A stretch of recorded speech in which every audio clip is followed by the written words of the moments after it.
In this video, I'm going to break down how to navigate multiple offers, whether you're a buyer or a seller reviewing multiple offers, so you make sure that you don't, one, as a buyer, miss out on your dream home, and as a seller, make a big mistake in accepting an offer that looks good without looking at all the essential parts that go into the offer.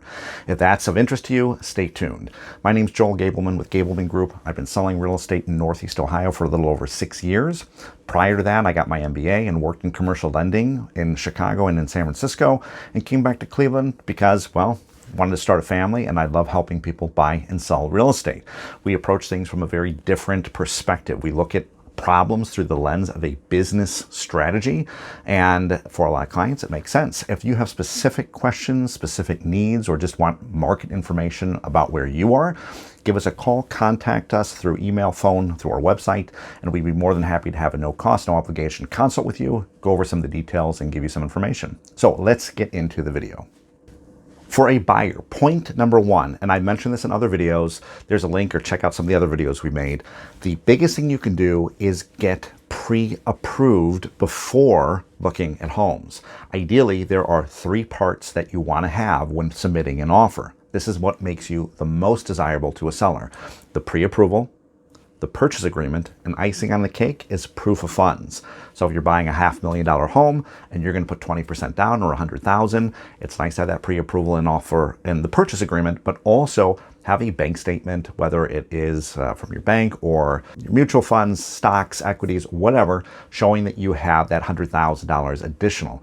Those extra things are going to separate you from the pack when the seller is reviewing offers. But come pre-approved before you start looking at homes, because that is an essential part of putting that offer in front of the seller to make it more competitive.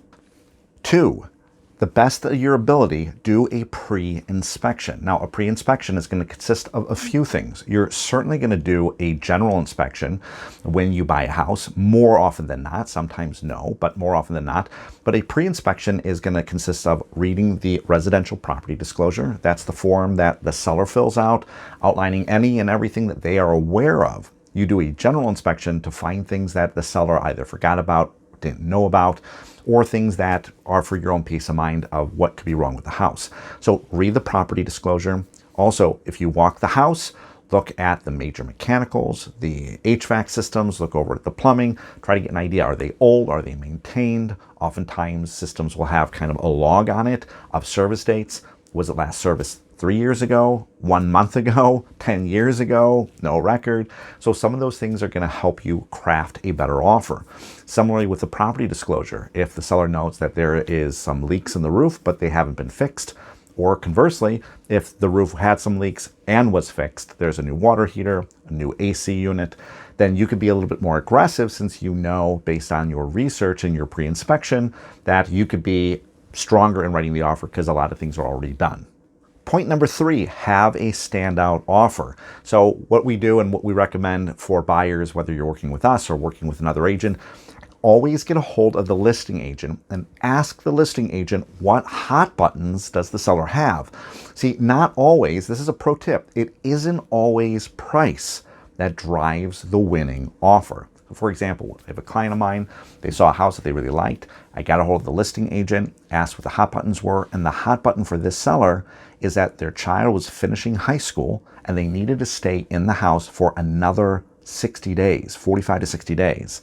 So when we crafted our offer, even though we weren't the highest price, we won the deal because we put in the purchase agreement that the seller could stay for 60 days rent-free. We wanted to be as competitive as possible, and that won us the house. So even as a buyer, if you're not the highest offer, there are other factors that go into crafting an offer that makes it as compelling as possible to the seller. This could be time to close, also inspections. Some people want 15 different inspections.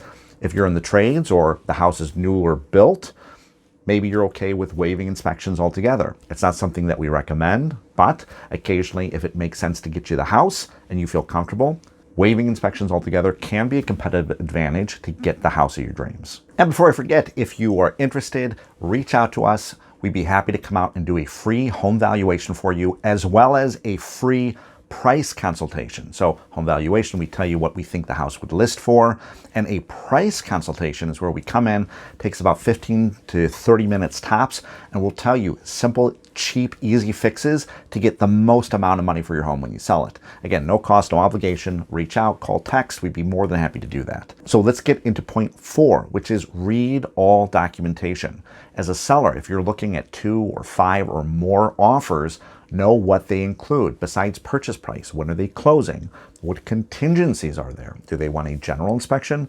Do they want a general inspection as well as a radon, pest, mold, and 15 other inspections? What other contingencies are there? Do they want to move in within 90 days? Are there contingencies that they need to sell their home before they could close on your home? So there are quite a few different things to look at when looking at the offers. So from a seller, read through all the offers and know not just the offer price and the move-in date, but what additional contingencies are included in that offer. Now, for a buyer, read through all the documentation, including the property disclosures, as well as in the purchase agreement. Different brokerages sometimes have different purchase agreements. Know your time frames. Know when earnest money has to be put in, when you have to get inspections done by. So for us, we have general inspections, and we typically pad a few extra days for additional inspections. In other words, the general inspector says, hey, we're not a roofer, but the roof looks like it might need some work. We're not a plumber, we're not an electrician, whatever it is. You have a few buffer days, but every purchase agreement is a little different. So know your rights, know your timeframes, and know your contract. So read through all your documentation so you know exactly what you're offering, and as a seller, what you're expecting to get in return. Point 5, this is a pro tip. Recommend making sure that the sale of your home is solidified. There is a time frame difference between when you sell your home and when you move into a new one. So say, for example, I had a client, they were moving out of state. The buyer was coming in. They did not have a contingency of their house having to be sold.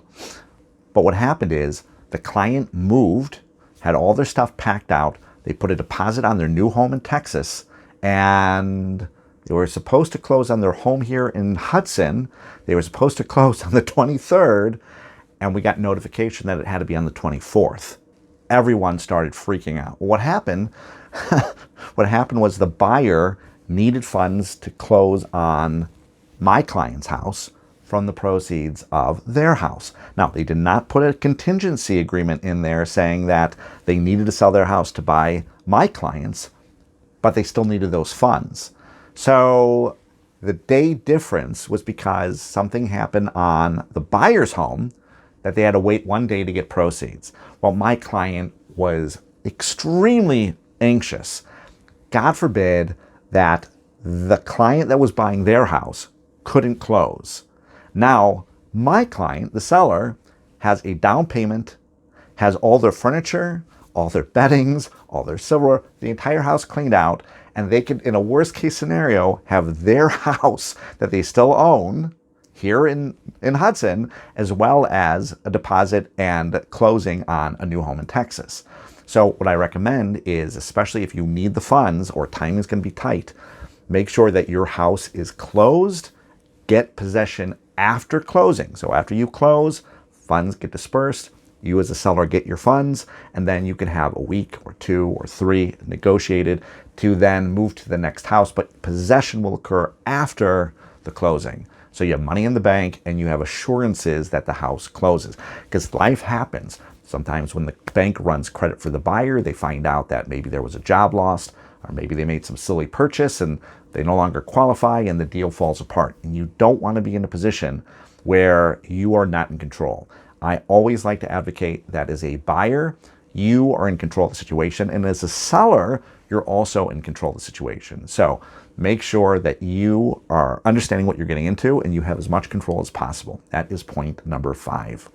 And that's it. Those are some serious strategies and tips in order to be more competitive in a multiple offer situation. So to recap, as a buyer, come pre-approved, read through all the documentation, have a standout offer, know the hot buttons of the seller, do a pre-inspection, read through the property disclosure, look through the house, look at the mechanicals, and finally be in control as much as you can of the deal, whether you're a buyer and having control or a seller, that you don't get caught pinched between a rock and a hard place if things don't work out. So be in control and know your rights and remedies.